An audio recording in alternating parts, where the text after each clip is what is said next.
आदर्श की online class में आपका स्वागत है। अगली हमारी यूनिट का नाम है निर्वात में विद्युत चुंबकीय तरंगे, इलेक्ट्रोमैग्नेटिक वेव। इलेक्ट्रोमैग्नेटिक वेव आप लगाएंगे इलेक्ट्रोमैग्नेटिक वेव।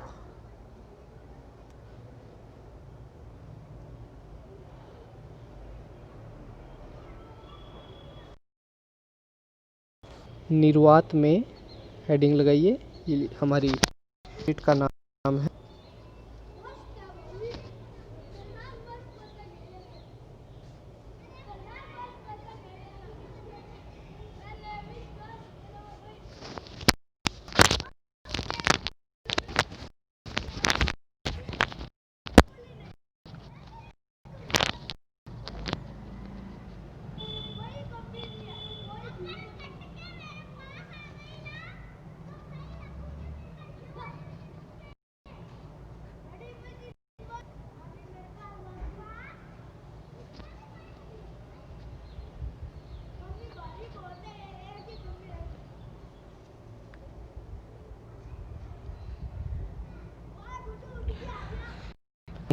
विद्युत चुंबकीय तरंग समीकरण और उसका सॉल्यूशन। हम विद्युत चुंबकीय की समीकरण और उस हल दोनों ही लेंगे। ये हेडिंग के बाद आप आगे आइए। सबसे पहले हम मैक्सवेल ने समीकरण दी, उस मैक्सवेल समीकरण को लिखेंगे और मैक्सवेल को लिखने के बाद हम मैक्सवेल की समीकरण क्षेत्र के लिए चुंबकीय क्षेत्र ये ऐसे हम स्थापित करेंगे। मैक्सवेल की मैक्सवेल वैज्ञानिक समीकरण ने दी डाइवर्जेंस E बराबर मैक्सवेल की समीकरण ये है मैक्सवेल इक्वेशन। एक तो पहली है मैक्सवेल इक्वेशन डाइवर्जेंस E, इस जो डेल लिखा हुआ है इसको कहते हैं डाइवर्जेंस। इस ये क्या है डाइवर्जेंस बराबर होता है रो बटा एप्सिलॉन नॉट। ये है मैक्सवेल पहली समीकरण। मैक्सवेल की समीकरण इसमें नोट करें। मैक्सवेल की दूसरी समीकरण है डाइवर्जेंस B बराबर 0। डाइवर्जेंस और कर्ल को भी हम अगले में पढ़ेंगे अलग। ये मैक्सवेल की दूसरी समीकरण। अब लिखिए आप मैक्सवेल की तीसरी समीकरण कर्ल E, इसका नाम है कर्ल। आगे जब इस डेल के आगे जब हम डॉट लगा देते हैं तो वो डेल बन जाता है। इसके आगे जब हम डेल्टा के आगे क्रॉस का चिन्ह लगाते हैं तो वो कर्ल होता है, बराबर होता है माइनस dB बटा dt। ये थर्ड इक्वेशन। और ये चौथी इक्वेशन है कर्ल B बराबर mu dot bracket J plus del vector D बटा डेल T। ये चौथी इक्वेशन है। J धारा घनत्व है जो हम कक्षा 12 में पढ़कर भी आ चुके हैं।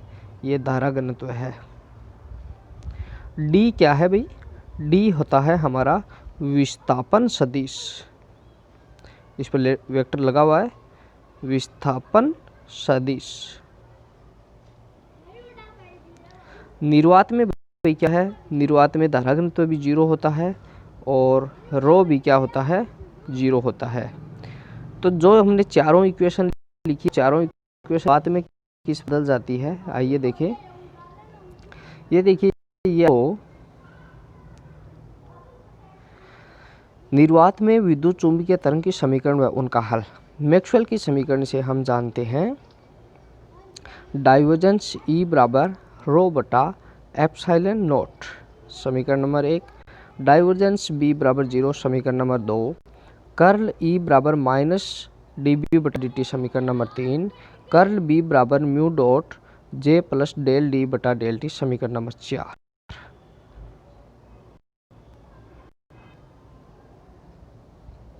देखिए निर्वात में J बराबर भी 0 होता है और रो बराबर भी क्या होता है? 0 होता है। तो नंबर 5 से J बराबर 0 और रो बराबर 0, इन क्वेश्चन नंबर 5 को ऊपर वाली पहली और चौथी इक्वेशन में रख देंगे। पहली में ही रखेंगे, दूसरी और तीसरी में हम नहीं रखेंगे। ऐसा क्यों भाई? एक बार आप इसको देखिए। ऐसा इसलिए, पहली समीकरण में क्या है, रो आया है। चौथी समीकरण में देखिए क्या आया है, जे आया है। रो और जे दोनों इक्वेशन में आए, पहली और चौथी है। दूसरी और तीसरी समीकरण में ये मान रखने का कोई औचित्य नहीं है, क्योंकि यहाँ पर रो और जे का कोई पद भी नहीं है। इस कारण दूसरी और तीसरी समीकरण पर कोई प्रभाव पड़ेगा। तो हम क्या करें, पहली और तीसरी समीकरण में रख देंगे।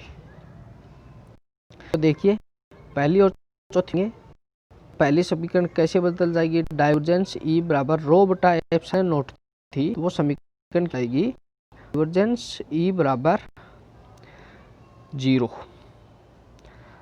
रो के स्थान पर हमने 0 लिख दिया, तो ये क्या हो गई, 0। दूसरी समीकरण डाइवर्जेंस बी बराबर 0 जैसी की है वैसी की वैसी है। इसमें जे बराबर 0 और रो बराबर 0 लिखने का कोई औचित्य नहीं है। अब आइए तीसरी इक्वेशन में आइए। तीसरी इक्वेशन में भी नहीं है। तीसरी इक्वेशन में भी रो और जे का पद नहीं होने के कारण तीसरी इक्वेशन भी जैसी की जैसी है वैसी की वैसी ही यहाँ पे लिखी जाएगी, क्योंकि इसमें जे और रो का पद भी नहीं है। तो आप तीसरी इक्वेशन को त्यों का त्यों उतार सकते हो। डाइवर्जेंट कर्ल ई बराबर माइनस डी बी बटा डी टी, ये हमारी इक्वेशन नंबर आ गई थर्ड। 2 और थर्ड का नाम यहाँ पे 2 और थर्ड भी है, क्योंकि वही इक्वेशन है। जबकि 1 और 4 का नाम देखिए 6 और 7 हो गया है, क्योंकि वो समीकरण क्या हुई है, चेंज हुई है। बाकी समीकरण दूसरी और तीसरी तो चेंज हुई नहीं है। अब आइए चौथी समीकरण में कर्ल बी बराबर, देखिए चौथी समीकरण में हमने जे और रो के स्थान पर 0 रखा है। रो तो चौथी समीकरण में है नहीं, केवल जे था, तो जे के स्थान पर चौथी इक्वेशन में हमने क्या रखा है, 0 रखा है। ये देखिए हमारी चौथी इक्वेशन है, इस जे के स्थान पर हमने 0 रख दिया, तो हमारे पास क्या बचेगा, म्यू नोट डेल डी बटा del T, mu naught epsilon naught del E बटा डेल टी। ये हमारी इक्वेशन क्या हो जाएगी, इक्वेशन 7 आ जाएगी। देखिए हम यहाँ पे तो डी है, और आगे वाली इक्वेशन में ये देखिए एप्सिलॉन नोट ई आ गया। आपके प्रश्न में आना स्वाभाविक है, ऐसा क्यों हुआ है। हमने कुछ भी नहीं किया, हमने डी का मान रख दिया है। डी क्या है, विस्थापन सदिश, और विस्थापन सदिश का सूत्र होता है डी बराबर एप्सिलॉन नोट ई। चाहे तो आप डी लिख सकते हो, चाहे एप्सिलॉन नोट ई रख सकते हो। तो हमने क्या किया कि इसमें तो डी रखा है, आगे वाली इक्वेशन में एप्सिलॉन नोट ई रख दिया है।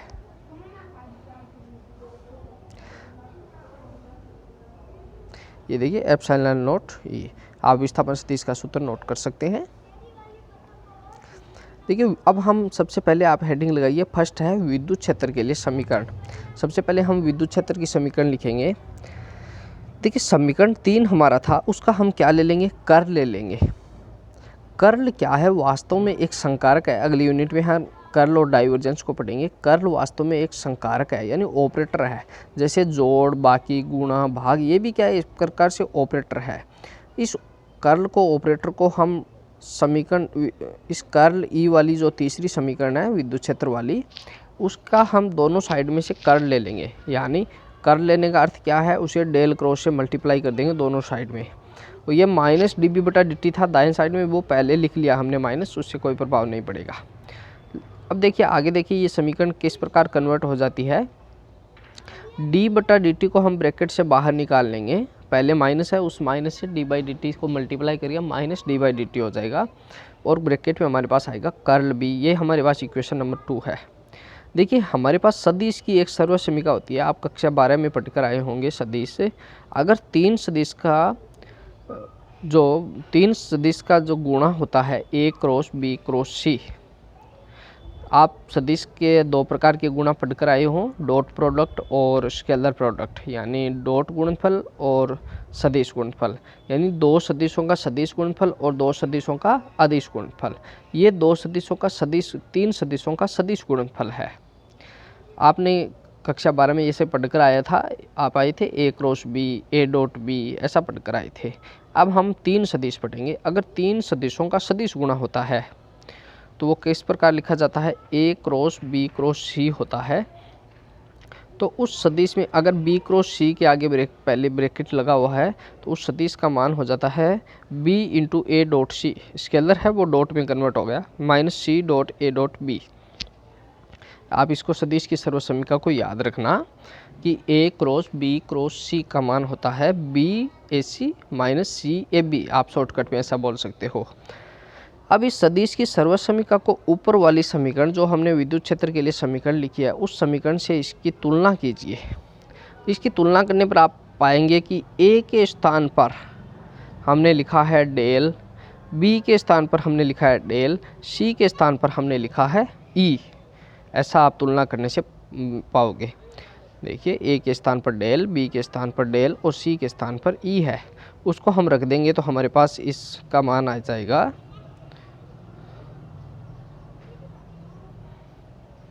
इसका मान हमारे साथ आ जाएगा डेल इंटू ई। ये मान क्या है, यहाँ पे हमने लिखा ना बी डॉट ए सी, उसके स्थान पर ये लिख दिया, minus C dot A B है, उसके स्थान पर सी के स्थान पर ई लिख दिया, ए और बी के स्थान पर हमने डेल लिख दिया, बराबर हमारे पाएगा डेल कर्ल ई। इस प्रकार हमारे पास ये आ जाएगा। ये किसका मान है, इसका मान ये होगा, यानी ए क्रॉस बी क्रॉस सी का मान ये आ जाएगा। तो समीकरण 6 से आइए, इसके स्थान पर हम क्या लिख सकते हैं, माइनस डेल स्क्वायर ई लेते हैं। तो हमारे पास डेल स्क्वायर ई का मान क्या आ जाएगा, माइनस डेल ई बराबर डी बटा D T mu dot epsilon naught del E del T.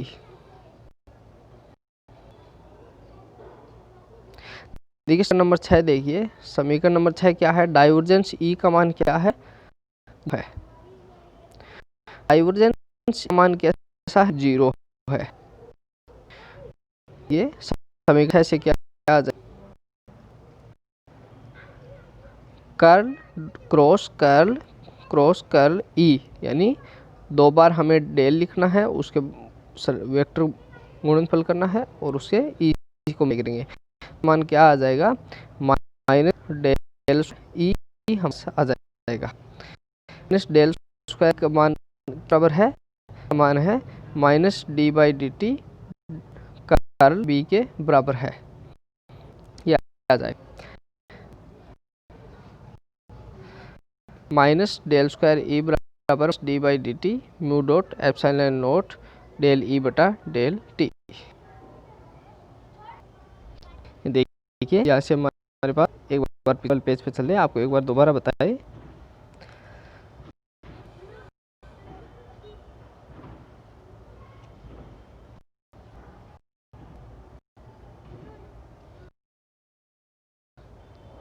देखिए हमारे पास क्वेश्चन नंबर हम लिख लिया था कि सदिश सर्वसमीका से ऐसे आया था हमारे पास, डेल डॉट डेल ई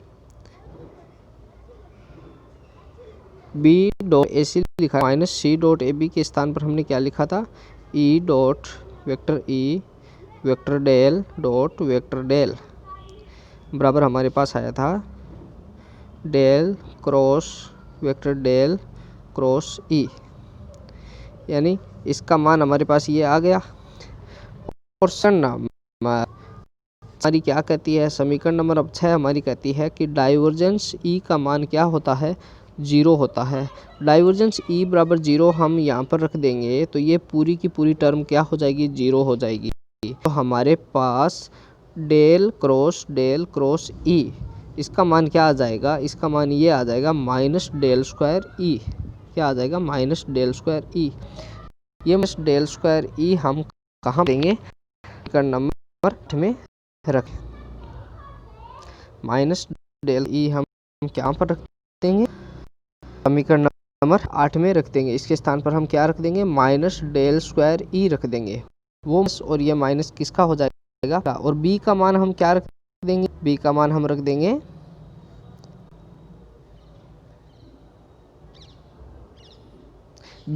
ई के हम जो हमारा था का ई, उसके स्थान पर हम रख देंगे mu dot epsilon naught del E बटा डेल टी रख देंगे। ये हमने रख दिया, माइनस से माइनस काट दिया और म्यू एप्सिलॉन नॉट ई बटा डेल दिया।